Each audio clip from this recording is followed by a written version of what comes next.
I watched the gayest movie I've ever seen in my life, which is They, Them. It is the gayest movie I've ever seen in my life, and totally unrelated, probably the worst movie I've ever seen in my life. Ladies and gentlemen, Cliff, Chandra, and what's your name? I'm just kidding. Dustin is here with us. He's Chandra's brother, no relation. We're talking about They, Them. I just watched it. We're going to talk about it. Have you seen the trailer for They, Them? No. We have to do it first. I gotta get that out of the way. Oh. Well, see, I had only seen the trailer. I thought this was going to be a let's talk about it. No, this is a podcast. All right. I only saw the trailer, and I wanted to watch the movie because you've heard of, like, those gay concentration camps. Conversion camps. And they joke about, like, you can't pray the gay away and stuff like that. From the trailer of the movie They, Them, it looks like all these gay kids get put at a conversion camp. And I didn't know. Not a concentration camp. No. I didn't know if it was going to be aimed at Christians or if it was just going to be, because it looks like it slides into a horror movie. And it's got Kevin Bacon in it. I like Kevin Bacon. And I wanted to know where this was going. And I didn't watch it. But you did. Yes, I did. I watched They, Them, which is probably the worst movie I've ever seen in my life. Well, how can it be that bad? It's got Kevin Bacon. Oh, my. Okay. So, the problem with They, was Them... it aimed at Christians or not? Let me... okay, so They, Them feels like a 17-year-old transgender individual wrote their first script and sent it in. And somebody was like, okay. I'd say that's not far off. It's pretty terrible. I am not lying. So, I said this when you got here. If my eyeballs could vomit, there'd be vomit all over my shirt. This is literally like the worst, possibly the worst movie I've ever seen in my life.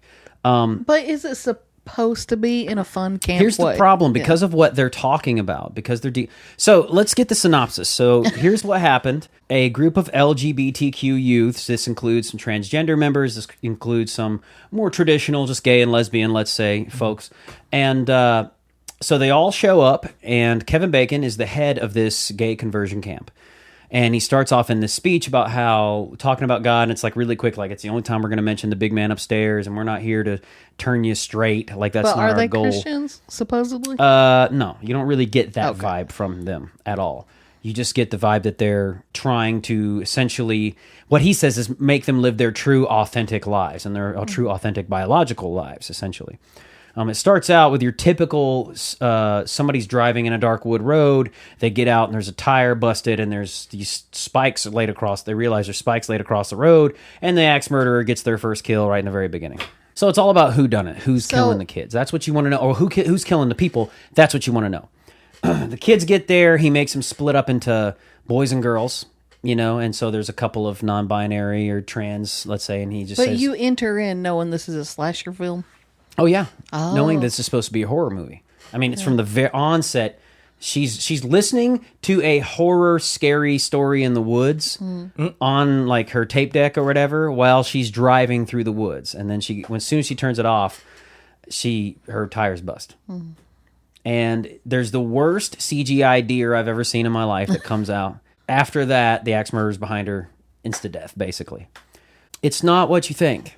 Spoiler alert, the axe murderer is killing the counselors. I thought the counselors were killing the children. No. That's what the trailer purported. Yeah, so Kevin Bacon is probably the best part of the movie, in my opinion, and he's a top-notch actor. Yeah. But even he kind of feels like he's zombie sleepwalking, realizes he's in a trash movie, he's just getting a paycheck.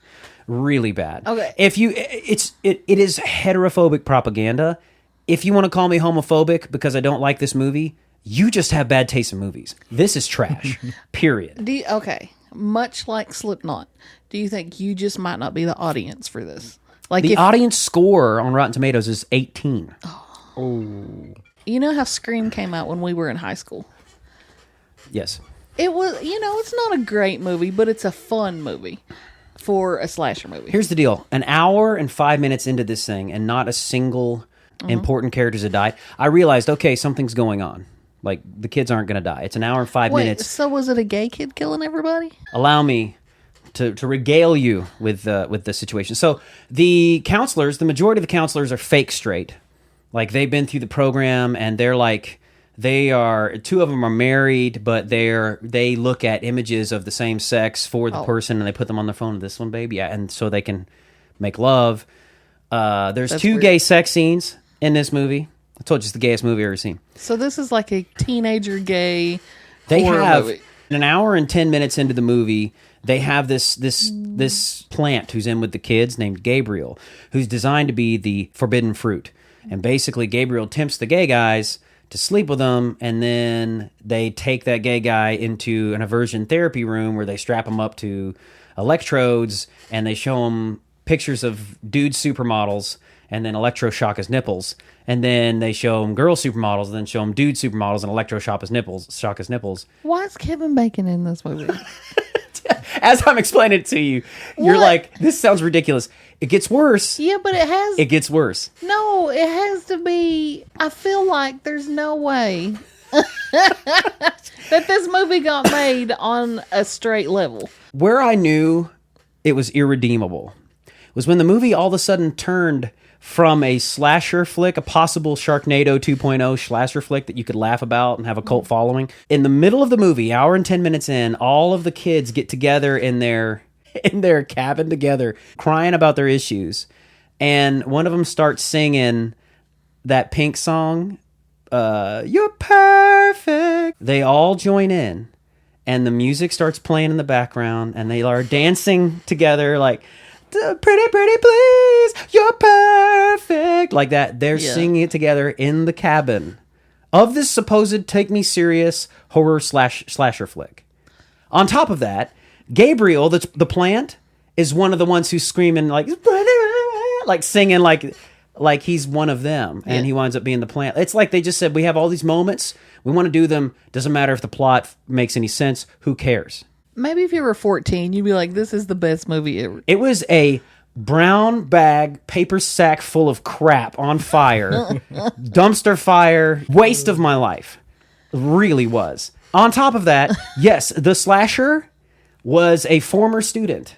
Here's some of the stuff that happened that's just so stupid. Like everything that happens would never happen in the real world. They take him out to use rifles for target practice. The star, let's say, of the show, the starler, however you want to call it, star, it's a trans female to male, I believe. Goes by they, them. Jordan is their name. And they are like a next level marksman. Like they're out there shooting the targets, just crushing it. And after shooting the targets, points the gun at the counselor, the head honcho, Kevin Bacon. Oh, yes. And he's like, there's my killer. That's the one I needed, or whatever. That does not happen anywhere. I don't know. It is the most ridiculous and absurd thing. Here's the problem with this movie. It could be satire, like you're saying. It could be laugh at it cult movie, except for the fact that I think that they believe anybody who laughs at this movie is just homophobic. Because the majority of the movie is these LGBTQ people wrestling with their feelings and just living their authentic selves and crying about their issues and how nobody accepts them. And everybody dies. In the end, the Jordan character gets the gun and is stopping Kevin Bacon from killing the serial killer. Kevin Bacon finally gets the upper hand on this chick who was abused at this camp, who's been killing all the counselors.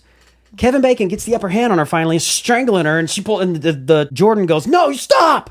and backs him up. And this is the serial killer who they've watched chop up everybody, all the counselors. Yes, they've abused kids in this movie. They've abused them. They've tried to convince them they're not gay, whatever, all this kind of stuff for years. Sure. This person's been axe murdering people, cutting heads off. Okay. So, it's a stupid movie. I get all that. Why? Okay. Why do you think they didn't make the counselors like a Christian camp? Because it seems like it would go in with it really well. Like they would at least deserve to die. Like, according to the Maybe world. That's one of Kevin Bacon's stipulations. I think that's where he drew the line. Maybe they didn't. Maybe he really knew nothing about Christian. I don't. When has it stopped him before? Never. I don't know why. I don't presume why they made. You just think they would take that extra step. I don't presume why they made any of the decisions they made in this movie. But them is the worst dumpster fire of a movie that I've ever watched in my human life. I don't know how human eyes can watch that and not think it's garbage. Yeah. And if we ever get the okay from people in the LGBTQ community to watch it and laugh, the problem is, even if you do it, the silly parts aren't silly enough to be funny. Yeah. That's the heart. That's the like if you watch Sharknado, the silly parts are so over the top silly you can laugh at it. Yeah. This one, the only part that was over the top silly was the Glee moment where they're going pretty, pretty, play, and I was like, this is so cringe. But it's not meant to be silly. It's like their moment of triumph, like we're accepted and we are awesome and we're perfect just the way we are. Which that song to me, a totally stupid song to have in this movie, because no, you're not perfect just the way you are. You're a work in progress. Every one of us are. And on top of that, if they're perfect just the way they are, then why are they going and pursuing gender-affirming surgery? And why are they taking pills that they have to have in the movie? They're like, please give me my hormone pills. It's like, if you're perfect just the way you are, this is like the dumbest song that you could use for this movie. It's like totally opposite your ideology. Yeah. If you're perfect just the way you are, you don't need to change. Okay, so it's a dumb movie. Yes, sorry. I had not got through venting why I had to spend 2 hours of my life watching this pure and utter garbage. Okay. Well, I'm glad I didn't watch it now. I believe, I 100% believe that Peacock. that Hollywood is all about failing up. They get some actor who's maybe part of a director who's part of minority, whatever you want to call it. They suck a movie, totally bomb a movie, but it's with their ideology. So then they're like, this movie tanks. Let's give them another big project to be a part of. I bet this director and writer is probably going to get another big project to be at the helm of. For whatever reason, makes no sense, because this is a waste of your life to watch. And I don't know why they'll fail up. I guarantee they'll get another big movie. But anyways, I wonder why Kevin Bacon's in it. A paycheck. I think he's in it for a paycheck. You know, maybe Kevin Bacon is in it because he's very, very woke. I don't know. And maybe he's like... I wonder what that pitch meeting was like. I don't know. They're like, we got a movie for you. If I'm Kevin Bacon... You almost killed the main protagonist.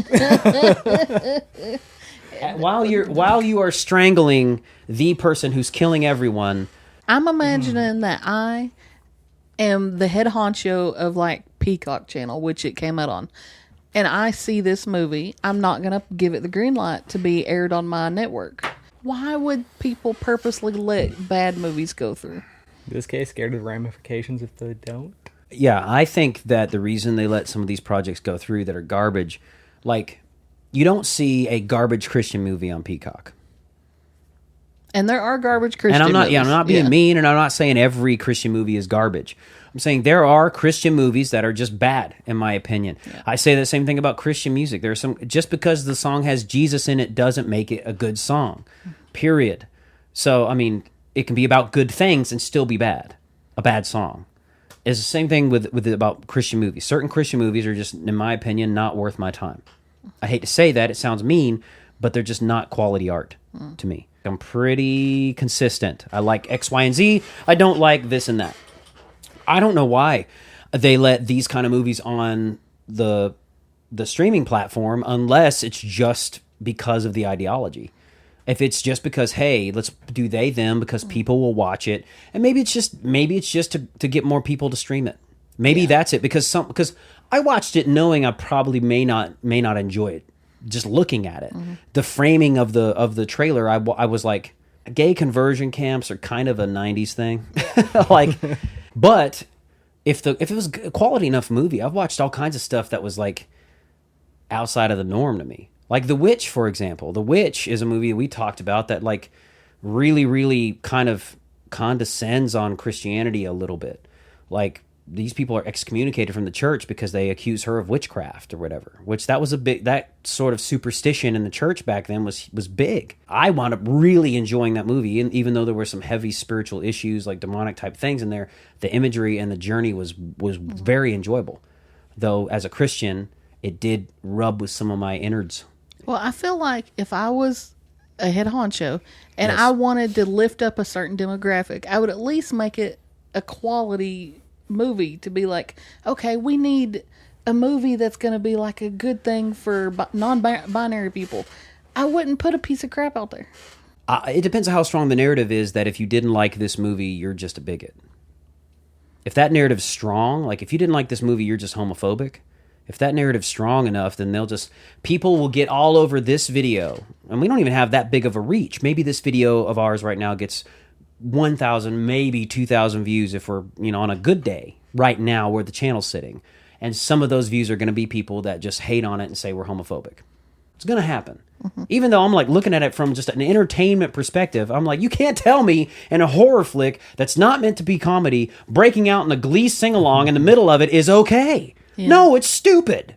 That's pretty ridiculous. Yeah, so I don't know. Now, I will say this. This is something else about woke culture in Hollywood. I've heard other people speak into this.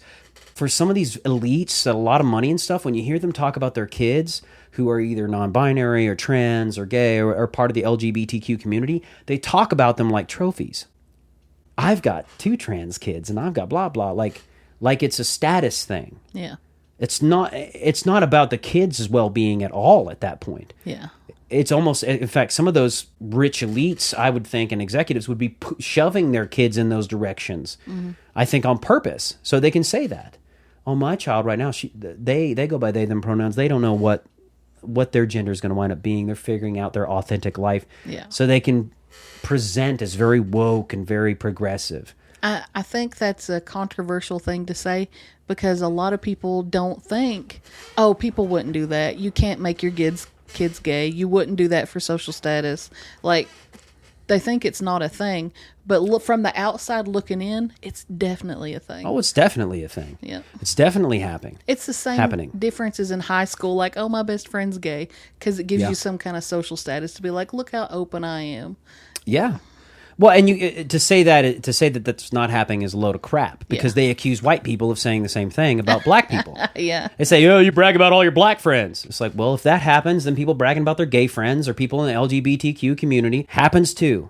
I don't know enough about Peacock's higher-ups to know their situation, but if you got several of them who are in the LGBTQ community or have kids that they've nurtured towards or encouraged towards the LGBTQ community, which that's not uncommon either. Even people like Bill Maher, he'll flat out say, like, there's no way you can tell me that certain social conditioning hasn't increased the number of people in the LGBTQ community. Yeah. It absolutely has.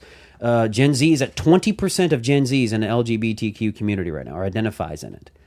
And my dad's generation was less than 1% that identified in it. Yeah. And by those standards, it's the big joke that he says, by those standards and how quickly the generations are changing and the percentage of people that are in the LGBTQ community is like, we're all gay by 2054. Like, according to that math. So no, social conditioning clearly has something to do with it. So I don't know enough about their higher-ups at Peacock, how many of them have kids or close loved ones who are in the LGBTQ community. I don't know any of that to say if that has anything to do with it. And I don't know if this is just like, let's up our content, let's put in, so during Pride Month we can showcase all of our LGBTQ content, which everything does. During Pride Month, they showcase the LGBTQ stories, I feel like if I made that movie and I was being pro they, them and stuff, I would definitely go the whole hog. I'd make it a Christian gay conversion camp, and I would have one of the counselors who was a Christian be the murderer. Like, I feel like if I'm going to go in that direction, saves the day. Yeah.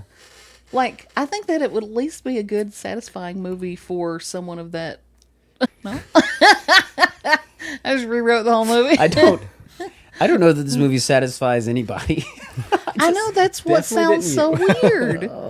And it was, I mean, on Peacock, it was definitely promoted. It was like, I'd see commercials for the movie on Peacock. Yeah, what is that about? I saw trailers for it on YouTube. With it being a steaming pile of crap, like you said. It's an absolute dumpster fire. Why was it pushed so hard? That makes no sense. Do you think someone has a vendetta against Kevin Bacon? I don't know. I think Ooh, conspiracy theory. You said that this is all right up her alley. She's like, conspiracy theory. How can we turn this into conspiracy theory? Let's go. I think you were talking about that push. The how did that meeting go? The push meeting. He was wearing sunglasses. They told him the whole story, and he just went, "How much? Okay. Do I got to dance? No. Okay. Did he You dance? can dance in if it? you want. No. Oh. You can leave your friends behind. If he had danced, I would watch the movie. I don't know what it is. It's Footloose. Yeah. Come on. I know. Oh, the new Footloose was also terrible. The remake. No, Was it it's terrible? good. I hated it. Loved It was. it. It was centered around grunge dancing. See, I think you're split in the way that normally. Tell me I'm wrong. I don't remember. I haven't seen it. I haven't seen it, remember but liking it. I heard enough to know that it was no original. So No, it almost scene for scene a copy of the first one, but in a good way. No, not in a good way. there's no point in watching a scene for scene copy, though. There is. That's what I was feel wrong that with same They way. Star remake Wars movies all the time. I feel that same way about the live action Disney stuff. There's no reason to watch the live action Disney thing if it's just going to do exactly the same thing over again. They did it perfectly in the new Maverick movie. But that wasn't a remake. Exactly. Exactly. Yeah, well, That's the There you point. yeah, but like Footloose, it was a literal remake for a new generation. Yeah, didn't well, need let's a do remake. You didn't need a remake. Footloose is iconic. Yeah, but some people aren't going to reach back 30 years to watch a movie. They'll want Those are the people I don't care about their opinions. Yeah, those are not movie critics. Let's just get those out of here. Actually, Well- those are movie critics. Well, here's the thing. If you put a black and white movie in front of me, I will watch it and enjoy it, but I will never seek out a black and white movie. The Lighthouse. Anyways, It's deliberately black and white. well, I don't care about Schindler's it. List. Why have anything in black and white? Have you ever watched? There's no need. Have you seen Logan, the Wolverine movie, Logan? I think so. Have you seen it in black and white? No. Why would you watch anything in black and white that you didn't have to? Thank you guys so much for watching this episode of the Not Gospel Podcast. Don't forget to like, share, comment, and subscribe. Continue to support quality independent content. And as always, keep being awesome, because that's how God made you.